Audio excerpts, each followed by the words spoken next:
Hello and welcome to the Unique CPA with your host, Randy Crabtree. We're committed to creating a thriving community of accounting professionals who are physically and mentally healthy, fulfilled, and energized by their work. Our ultimate goal is to elevate the reputation of the accounting profession and vastly improve the lives of those in it. The Unique CPA is brought to you by Tri-Merit, the specialty tax professionals. Today on the show, we're diving into a topic that many accounting firms wrestle with, and I've seen this often, and that is how to build a strong sales and growth strategy inside the accounting firm, which is super important and I think ignored too much. And we have a great guy that'll talk us through that today, which is Amy Franco. Amy is the author of The Modern Seller, which is an Amazon bestseller. She has been recognized by LinkedIn as a top sales voice. She's the founder and CEO of Amy Franco, surprisingly named Amy Franco Associates, where she helps mid-market organizations, including accounting firms, elevate their sales results through strategy and skill development. Amy, welcome to the Unique CPA. Oh, Randy, it's great to be here. I'm really looking forward to our conversation today. Oh, I am too. Very excited to talk about this because this is a topic I think is often ignored, or at least the emphasis on it isn't what it should be at times. And so let's just jump into that a little bit because, you do work with professional service firms, accounting firms. And what I see, this is my personal observations in accounting, is that sales is often an afterthought. Sales is often, Tri-Merit, the firm I started 18 years ago, I think we do a little different. Our third hire was a business development person. So we put intentionality around that, but it's often to be a partner, you have to sell or, you bring in new business, but there's no training or and what I see, no game plan around it. So being the fact that it's an afterthought, being that accounting firms probably don't put an emphasis on that because they put an emphasis on their technical skills. How do you deal with that? How do you help firms actually build the sales strategy? Yeah, this is a great starting question for our conversation. And if there may be two things I could point to around that I've observed in my work with professional services and in public accounting specifically. The first is, I would say, on the strategy side of things. And especially for more in the mid-market space, I'll call it, there's an overwhelming number of firms that either don't have a growth strategy that they are following through. They'll often say we've been successful in spite of ourselves, or they have a strategy that hasn't been visited in a long time, or it hasn't been implemented to the degree that they'd like to see it implemented to get the success out of it. So that's one observation that I've made in the space. And then the second piece, very specific around skill development, is that for all the structure that firms put into the client delivery side of the business, all the service lines, all the go-to-market, all the boxes that are checked on the deliverables, to your exact point, there often isn't the same rigor or discipline when it comes to the sales or business development side. There either isn't the strategy or the skill development, or like you're saying, it's like either you have it or you don't. You're either a natural or you're not. And I wholeheartedly believe, and I've vetted out, there are skills that we can build. And when we put rigor and discipline behind those skills and make it a part of firm culture, and then you combine that with strategy, that's where you see those two things come together and you could really take off. Okay, so in your book, The Modern Seller, which is awesome, congratulations on Amazon bestseller. Side note, I'm putting pressure on myself because I keep saying on the show that I've got a book coming out. So if I say it on the show enough, it'll actually come out. That was just a side note to put pressure on myself to make sure there's a strategy. Public accountability. To get this out there. I could talk about that in a moment. Okay, let's do that. So, but in your book, you explore what it takes to succeed in today's sales landscape. So what are some of the shifts in sales that the accounting firms need to be aware of? Yeah, thank you for asking that. And on the topic of putting a book out into the marketplace, I am someone who thrives on some public accountability. Like I'm a pretty self-motivated, self-disciplined person, but when it came to writing the book, I actually hired a book writing coach, and that was part of my publisher that I worked with. Mm-hmm. And we would meet once a week. And every week I needed to show up with a certain amount of the book written. And for me, that public accountability made all the difference because I wasn't going to show up not having the pages written. Yes. That's what helped me push it over the finish line. So for everybody who's watching and listening, and you think about how you like to be held accountable to a goal, just one idea that has worked for me that I'll share with everybody watching and listening. That's awesome. Yeah. But back to the question around some of the trends, and full disclosure, I don't have a background in public accounting whatsoever. My background's in technology, and my career has taken a winding path. So over the past, I'd say, let's call it like 8 years or so, I've developed this niche in the public accounting space, which I absolutely love working in this space. It's a great place to be. Yeah, I really enjoy it. I love working with and helping these firms figure out their next growth trajectory. But if I were to point to maybe 2 or 3 things that I'm personally seeing that are specific to public accounting, the first one is, I would say it's well, maybe this isn't specific to public accounting, but it's the ebbs and flows of the focus on sales and business development. This is very specific, I'd say, to professional services, where we go through seasons where we have so much business that business development and sales can be de-emphasized. And then we get into these cycles where, wow, we're hitting like a trough, if you will, and we need to rev up business development. So I would say that the trend is the up and down cycle that we want to try to even out. We want it to be more consistent over time, which is to my earlier point about rigor and discipline. If we inject some rigor and discipline into business development, that can help to alleviate that observation around, the feast or famine. It's either great or we need to get out and develop business. So that's one trend that I'm seeing. I would say the second trend that I'm seeing, it's the private equity piece and the outside investment coming into firms and firms having to rethink, am I going to take on private equity investment? Am I going to merge with another firm? What does that mean and how for the purpose of growth? That has big impacts on firm culture, sales culture, I'll call it, and also the thinking around how we go to market. So that's one thing we could probably spend an entire podcast unpacking that. I was just thinking that. That's certainly a trend that is here to stay.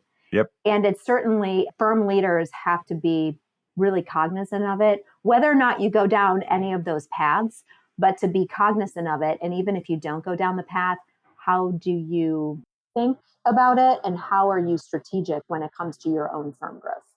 Yep. And so I want to go down that path a little bit. Let's do it. And so, because I'm super interested in the whole private equity coming in, I want to learn. I'm trying to, and I've said this recently on another podcast, I'm trying to be open-minded about it. And I think there are very good points to it. But when that does happen, how does private equity affect your business development process or theme or goals or strategy? Yeah. So if I were to put that into a couple of categories and maybe just a little bit of context on my background. So I do work with public accounting firms, but I also work in some other industries, manufacturing, technology, where some of this private equity acquisition type of activity has maybe been more common, right? Yep. So it's a little bit newer in the public accounting space. So if I take some of those experiences and overlay it on top of public accounting, there are probably 2 or 3 areas that I would focus a firm leader's attention on. I think you hit the nail on the head, which is to become better educated about what it all means. If it's something that a firm leader or a firm in general doesn't have direct experience with, to find industry associations or to find other firms that have been on the path or are considering the path to become and stay educated on what's happening in the space. So that would be the first lane of thought. The second lane of thought, and bringing that around to a sales growth type of conversation, is what are the impacts of a merger or some type of private equity injection on the way we think about sales culture, the types of clients that we're going to pursue, and also how we actually skill people up to be out in the marketplace selling.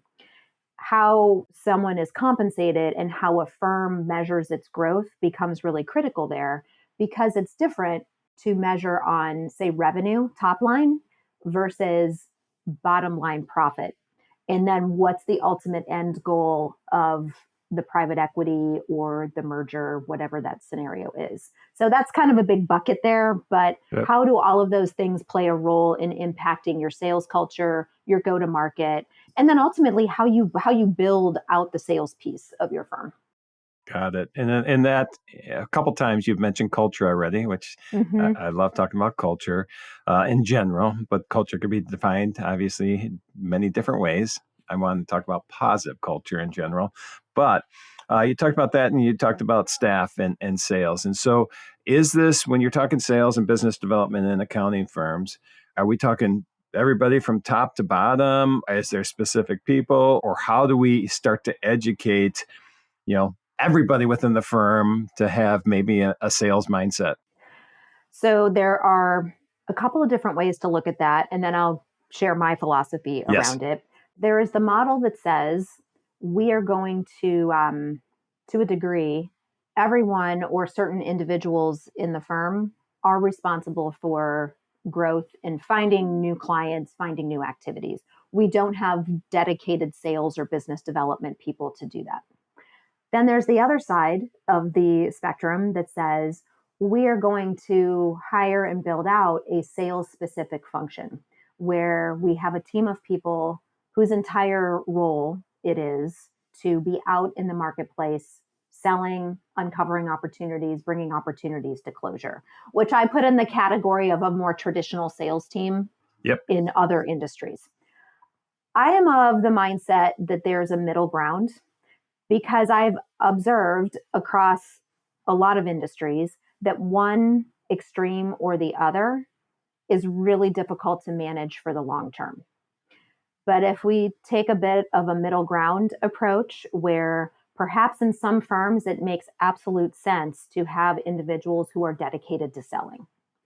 And we also need to have people that are not in sales roles, but they're with the client, they're in industry, where they also have a responsibility to uncover new opportunities as well. So that means, as you think about that from a firm leadership standpoint, if you are going to be yes and, if you're going to build a team and you're also going to ask people in delivery roles to be responsible, that can be two different lanes of strategy and also two different lanes of skill development and compensation to consider. Yep. And so what you said, those two different, hey, you have this where it's, kind of two different models of a sales team. I think we lean towards that second one where we do have a dedicated sales team. We do have a dedicated marketing team. For us, we decided that early on, which, as I mentioned earlier in the podcast, we mentioned early on, but we do equip everybody because what you said, and I think that's super important. You're out, you're dealing with the client, you see their needs, you know what they need. We may have services that we can offer them that they don't even know about, but when you're out there and you're in the middle of an audit and you realize that they have whatever they need help with, financial investment type work, and we just have to have an arm on that, and why don't I connect them there? So I think that's important. But when we have that, then you mentioned compensation earlier, obviously there has to be specific compensation plans in place to have incentives out there for people to do this other than just their salary. Salespeople are probably paid, maybe a base and commissions. Production people are probably just paid their salary, but if they're bringing in business, there has to be something. So is it easy to set up compensation plans, or what do you see? What do we need to do to make this incentivize, which I think is a word, people to do this? Easy? I don't know about easy. If we had an easy button for it, then wouldn't that be great? I would say we can make it simpler. Oh, nice. But it might not be easy to set up, right? Okay. And I see this in every industry. Lots of industries have this challenge of finding the right blend of what you call base pay and variable pay, which would be your commission structure. Yep. And what are the different levels of incentivizing somebody? So for example, if we play out that role, somebody who's in a pure sales role is likely to have more of their overall compensation at risk, you would call it, that's variable pay. Yep. because they're in a role where they're expected to be out in the community uncovering opportunities with clients or new prospects.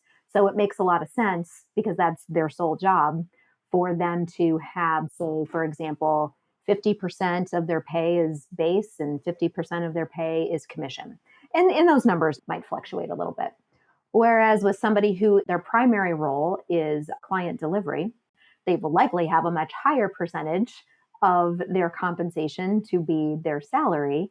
But if they uncover opportunities or there is an incentive to uncover opportunities, there might be a smaller percentage of their compensation that has a commission piece to it or some other kind of bonus structure. It doesn't have to be a commission, it could be a bonus structure type of situation. Right. I would say, generally speaking, when I take clients through compensation planning conversations or workshops, it's keeping it as simple as you can in a way that somebody understands it.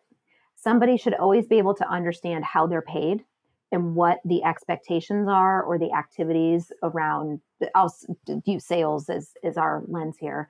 But what am I being compensated on? And can I understand very clearly what the structure is? And if I bring in a new client, can I tell you what I'm going to be paid? Is it simple enough? And a lot of times it's not simple enough, Right. or people are compensated too highly on the salary side of things, the base side of things, and there isn't enough of that variable pay at risk type of commission pay. And that also creates behaviors. What are your intended behaviors, and what might be some unintended behaviors based on how you're structuring the pay? Okay, and let's go backwards a little bit, just talking about this whole, everybody maybe being part of the sales process, or at least a significant number of people. How do we train that mindset that this is something we should be looking for when we're out in the field or when we're talking to a client? Is there tricks, tools, skills, ways to train people that this is something that should be part of what we're thinking?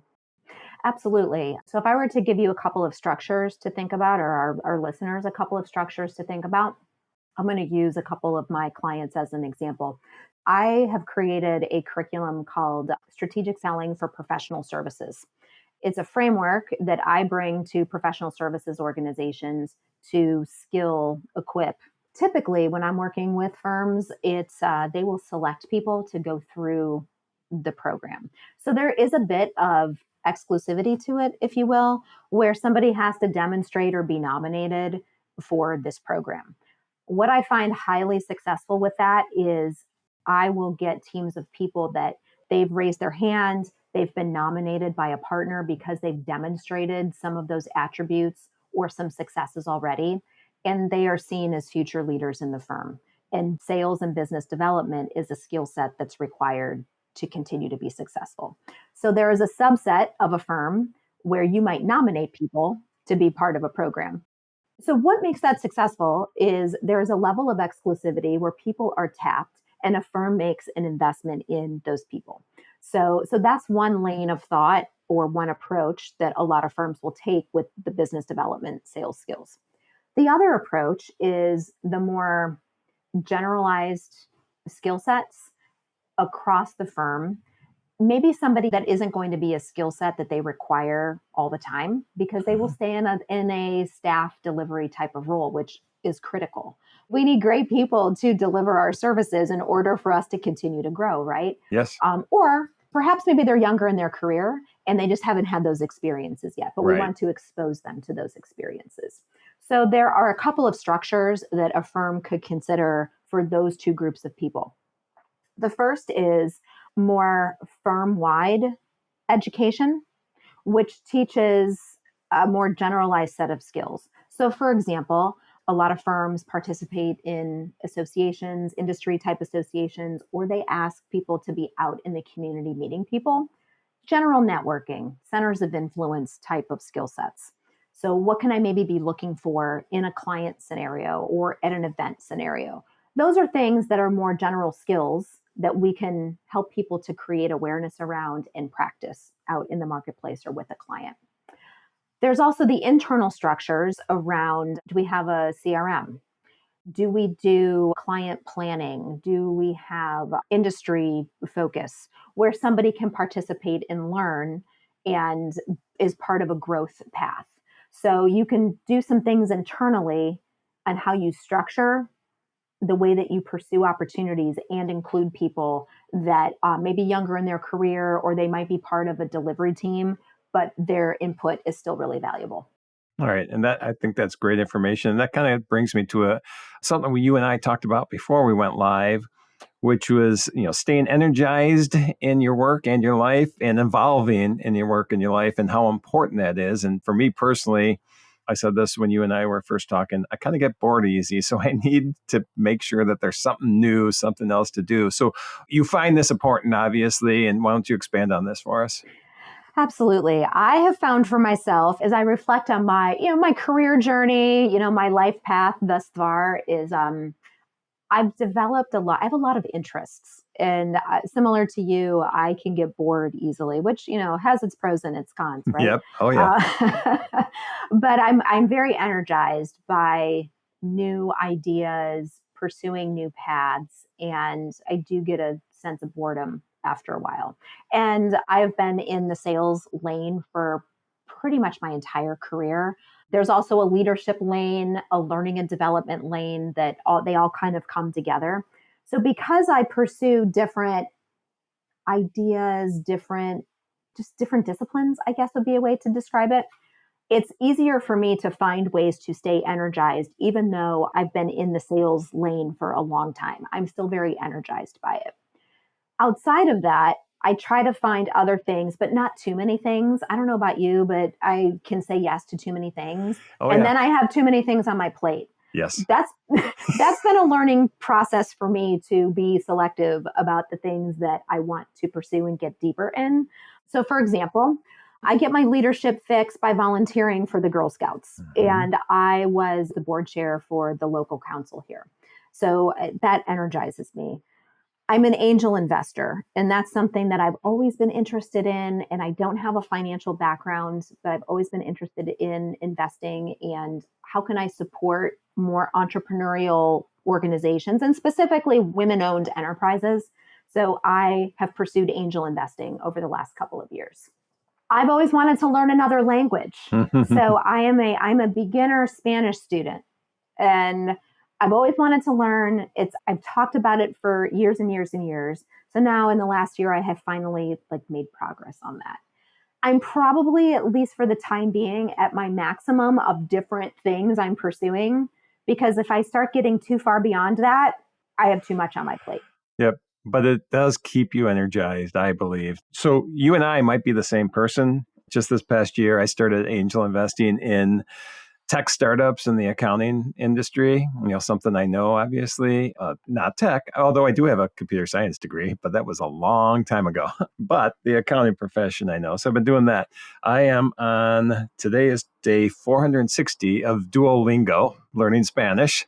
So that's my method of learning Spanish. And from a volunteer standpoint, just like you, I've been, president of different organizations. I've been, whenever you're a CPA, they want you to be the head of the finance committee, which is not my skill set, honestly. How many times have you been a treasurer of an organization, right? I think at least 3. And I've decided that is not going to happen ever again. I've been president of 2 different ones, and that I enjoy because I've learned the skill of delegation, which I use all the time now, and that's helped me. How about in your leadership with Girl Scouts? I assume you've learned things that you've been able to translate into your business life?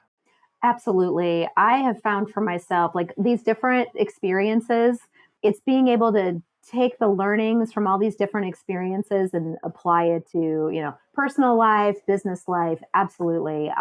Probably one of the more recent experiences with the Girl Scouts is we are in the tail end of a capital campaign. Mm. And the capital campaign started it started earlier than my board chair service, but I was the board chair from 2019 to 2023. And for that entire time, we were in the midst of a capital campaign.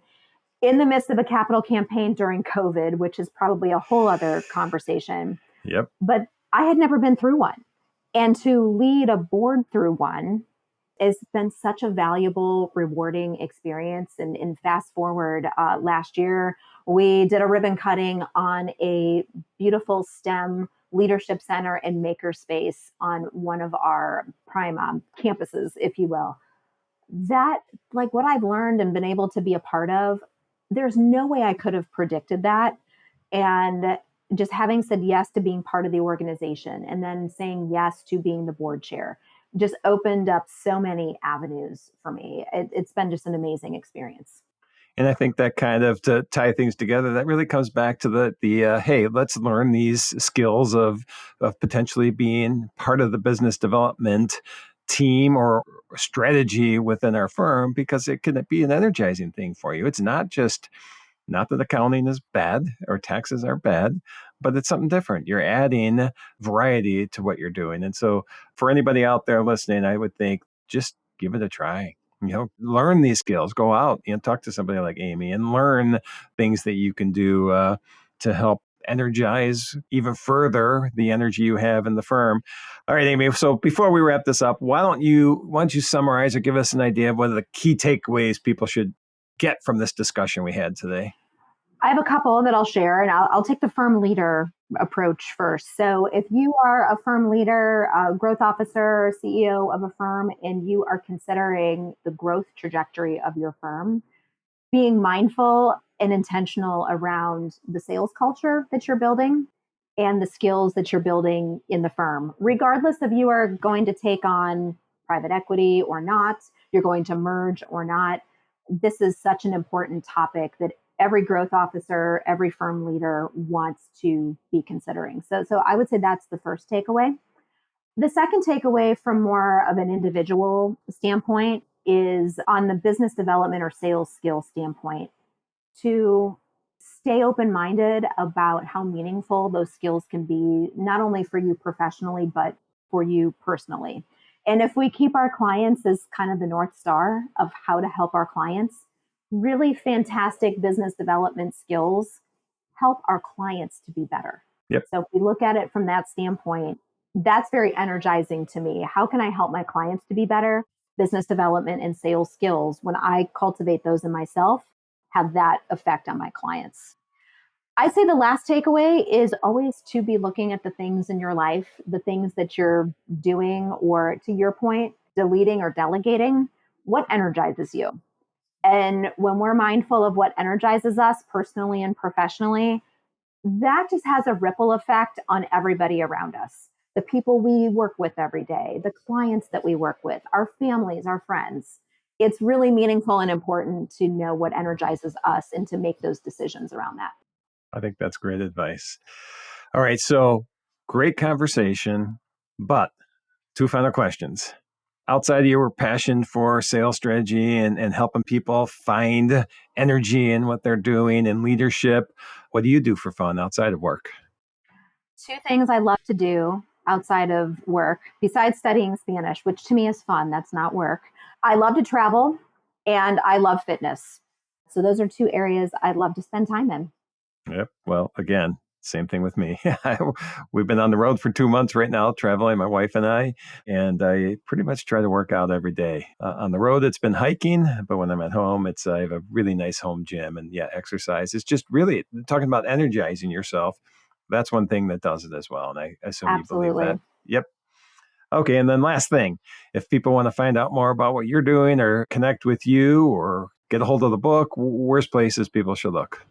The 2 best places to find me. First, please feel free to connect with me on LinkedIn, Amy Franco on LinkedIn. And you can also go out to amyfranco.com. A lot of free resources there on all things sales, business development, leadership. And the book is in all the formats on Amazon. All right. Awesome. Well, Amy, thank you so much for being on the show today. I had a lot of fun. Thank you for having me. This was a great time. Thank you for joining us today on The Unique CPA. You can find the show notes for today's episode and learn more about TriMerit at theuniquecpa.com. Remember to subscribe and leave a 5-star rating on your favorite podcasting app.